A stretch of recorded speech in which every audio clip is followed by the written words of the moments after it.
Hello everyone, माझं नाव Shruti and welcome back to our channel. आज आहे जन्माष्टमी. मला माहीत नाही मी हा व्हिडिओ कधी अपलोड करेन, पण तुम्हा सर्वांना जन्माष्टमीच्या हार्दिक शुभेच्छा. सो आजच्या ब्लॉग्समध्ये आम्ही काय काय करणार आहोत, आम्ही हा सण कसा साजरा करणार आहोत हे बघण्यासाठी स्टे ट्यून.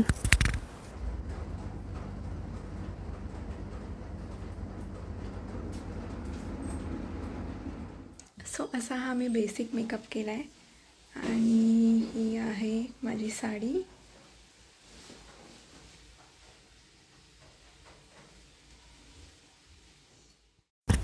मी आता माखन बनवत आहे. मी पण पहिल्यांदाच माखन बनवत आहे. यूट्यूबवरती अशीच एक रेसिपी बघितली होती, सो म्हटलं आज ट्राय करून बघूया. अशा नवीन नवीन रेसिपी ट्राय करून बघायला मला नेहमीच आवडतं. आय होप तुम्हाला पण ते आवडत असेल. अनिरुद्धने इथे पंचामृत बनवायला घेत आहे.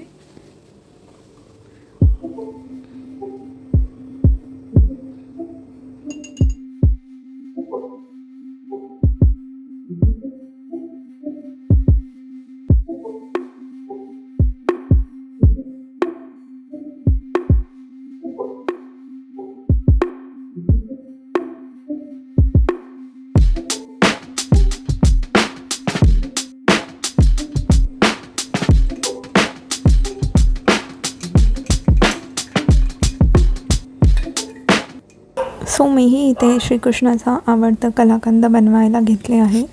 यावर्षी आम्ही डिसाईड केलं होतं की सगळे स्वीट्स आपण आज घरीच बनवू. सो अनिरुद्धची त्यामध्ये हेल्प मिळाली, तर सर्व कामं पटापट झाली. इथे आमचं उपवासाच्या फराळाबद्दलचं डिस्कशन चालू होतं. आमच्या दोघांचाही उपवास असल्यामुळे रात्री 12 वाजता आम्ही आता उपवासाचं खाणार होतो.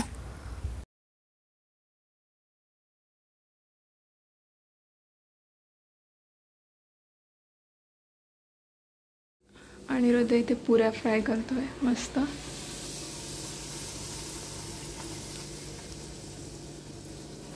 अनिरुद्धला जेवणातले 1-2 कामं जमतात, त्याच्यातलं हे एक काम. कलाकंद रेडी आहे. आता मी 2 तास फ्रीज करण्यासाठी ठेवत आहे. आता वाजलेत 9, आय गेस 11पर्यंत रेडी होऊन जाईल. आता वाजले रात्रीचे 11:30 आणि आम्ही श्रीकृष्ण जन्माच्या तयारीसाठी सुरुवात करत आहोत. आता मी पाळणा आणि श्रीकृष्णाच्या सजावटीसाठी लागणारे सर्व साहित्य मांडून घेत आहे. त्यानंतर अनिरुद्ध पहिलं श्रीकृष्णावरती अभिषेक करेल आणि मग आम्ही सगळे श्रीकृष्णाची आरती करून घेऊ.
सो तुम्हाला पण माझा हा ब्लॉग आवडला असेल तर do like, share, comment and subscribe to my channel.